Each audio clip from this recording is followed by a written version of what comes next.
what happens when you set a goal for yourself. When you work hard for that goal, diligently, passionately, tirelessly, morning, noon, and night, day in and day out, there is a payoff. And sometimes that payoff takes time to unfold, and other times it looks like this. Let's go. I always knew I could do this. I always believed in myself.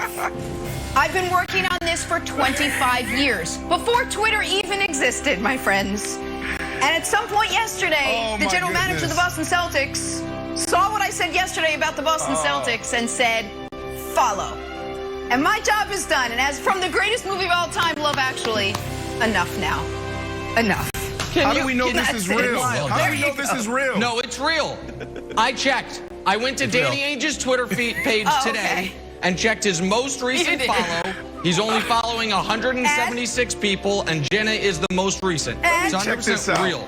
Well, let me check this out. No joke. Can you imagine? This legitimately made me happy. Can you imagine the meeting at TD Garden yesterday when the Celtics PR person was like, Mr. Ainge, I've got good news for you. Someone on television today was defending you. He's like, really? Oh, thank goodness. Who was it? And they're like, well, it's the lady you took a restraining order out against in 1989, but she was defending you. He's like, you know what? Follow. Follow. She's earned it. Give it to her. Follow. She's my only defender. Bravo to me. I'm happy for you, Jenna. We are good now. Jenna, congratulations. You will not hear any more about this. Thank you so much. It was a well-deserved, I must say. Mother's Day honor for all the work I put into it. What about all right, Instagram? let us move on to a Did you little get Instagram follow too. And listen, that's for another. I got another year in me to start working on the Instagram one part of platform it. at a time. Unless you're watching Danny, One platform at a in time. which case I'm at Jenna Wolf. Ooh, look at that. Time for a little drawing a blank. And we got some breaking football news this morning. The Jacksonville Jaguars have reportedly agreed to a deal with Tim Tebow. Yes, Tim Tebow, the tight end. Tim Tebow will be on the field today as part of the Jaguars off-season program, competing for a roster spot now. So, Brandon Marshall, Tebow reportedly signing a contract with the Jags is blank. Let's go, baby. Let's go. Oh, my goodness. I mean, you could throw so many words up there. I mean, great for business. Why not? Let's go, Tebow time, Tebow mania. It doesn't matter. Throw them all up there. This is great. I know Nick is adamant about this being bad for football. It's bad for the players that's been trying. But look, the Jaguars 5 years ago, 6 years ago, was considered going to London to play games over there. Like, that's what they were thinking about. Because of this market, I played in Jacksonville several times, and the bottom bowl is kind of forward. Then up top, they have like these tarps that's covering up the games. We're talking about Jacksonville Jaguar games being blacked out. Tim Tebow's from the Jacksonville area. He's going to fill up the stands. He went to University of Central Florida. So, 90-minute drive out west. So this is great for the organizations, great for business. Ticket sales will go up. TV ratings will go up. And it's also great for the locker room. Why not? Why not bring a guy like Tim Tebow in that bolster your tight ends group? He can come in and he can catch a few balls, Nick. Why not? Whatever Vegas is throwing out there, I'm taking the over. Okay, well, you won't have to go to Vegas. You got my number. I will book all the Tebow overs you want. I'll even give you a 10% discount on the VIG. So don't worry about that. We'll deal with that off the air. Wilds, my answer to this is Tim Tebow signing with the Jags is a pension plan. Literally. And I credit to my good friend and Patriots great linebacker Ted Johnson, won 3 Super Bowls with your team, Wilds, for pointing this out a few weeks ago. Tim Tebow needs 3 games to be a fully vested player pension-wise. This is Urban Meyer doing his guy a solid. I do not think it will go over well in the locker room. I do not think he's going to hit any of Brandon's overs, but we're going to get to see because now he's officially signed, Wilds. So you've got the over-under at 3 games. I'm going to take the under, far under. I think he doesn't make it 1 game. I think he came out with the Patriots. The Patriots signed him for 2 years, Brandon. 2-year contract. Bill Belichick's like, yeah, let's give him a shot. He played in 2 preseason games. And you know what he did afterwards? Out of here. If it was going to work anywhere, it would have worked with Bill Belichick 10 years ago. So I don't think it works now. Bill Belichick's always going to spot talent, undervalued talent, underrated talent, and give him another chance. He's got a long history of it.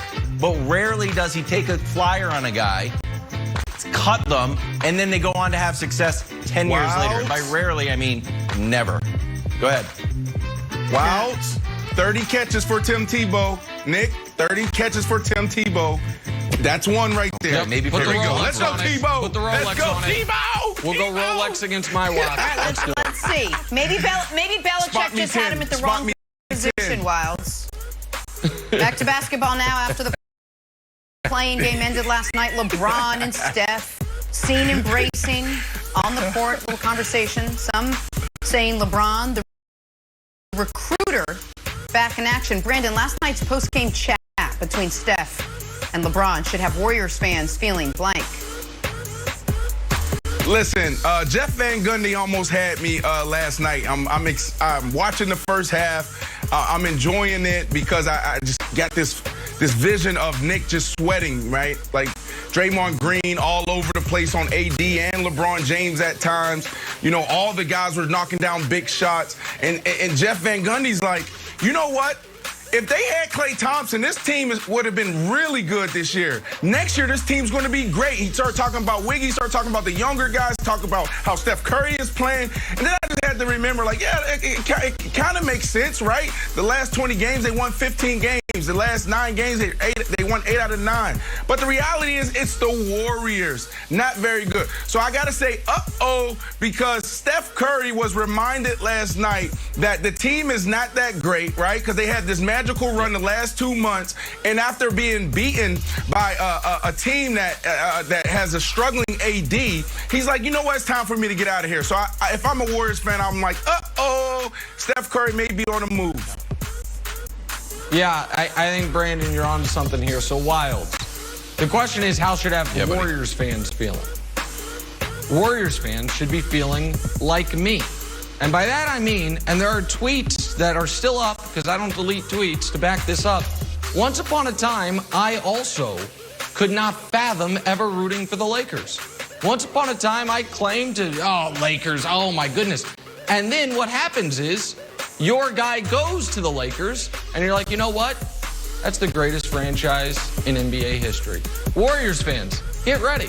Because you're going to be feeling, you're going to have a lot of tweets that you're like, oh boy, do I leave them up? Well, that old tweet about LeBron and the Lakers and this, do I leave it up? Because when Steph, if and when Steph ditches the Warriors old school Oakland jerseys for some actual throwbacks, those beautiful powder blue Minneapolis jerseys, you're going to be being like, guess what? I'm a Steph Curry fan, not a Warriors fan. You're going to find out. So they're going to be feeling like me, Wilds. Okay, they're not. They should feel totally fine. This game came down to a shot by someone who couldn't see the rim, or if you want to believe, saw 3 rims. So I think it would be quite different, Nick, if LeBron came out and destroyed Steph. If this game was a runaway blowout, and after the game they hugged, and it was like, dude, you don't have enough. Even with Klay, you don't have enough. If you want to start winning championships, come on down to L.A. But since it was so close, and we saw that Warriors basketball, moving the ball, playing fast defense, doing Draymond things, can work, I think they should feel totally fine. I don't think Steph's going anywhere. Ooh, don't know about that. All right, so the reason that LeBron saw 3 rims Changed is because of this. Just over 2 minutes left. Dre poked LeBron right in the eye. Hide your eyes. King said, yeah, right? Please. He was seeing triple and still nailed that 34-footer. Brandon, Draymond's foul on LeBron was blank. Yeah, seeing 3 rims, 34-footer, fadeaway. Didn't throw the fadeaway on there, and you're talking about you're seeing 3 rims and you just nail it like that. Please.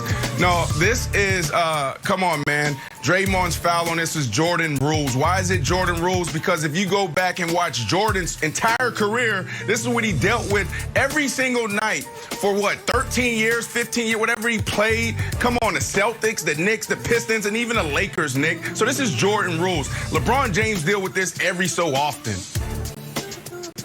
Yeah, so I kind of agree with you that Jordan did deal with a lot of these brutal fouls, and that is part of his legend. We're like, oh my God, look at how dirty the Pistons were. And yet, when it happens to LeBron, you've got guys I love, Mark Jackson, Jeff Van Gundy, saying, oh, He kept his arms straight up. Kept his arms straight up. So this is a Rorschach test. You're going to see what you want to see. If you want to see the world clearly and accurately, which LeBron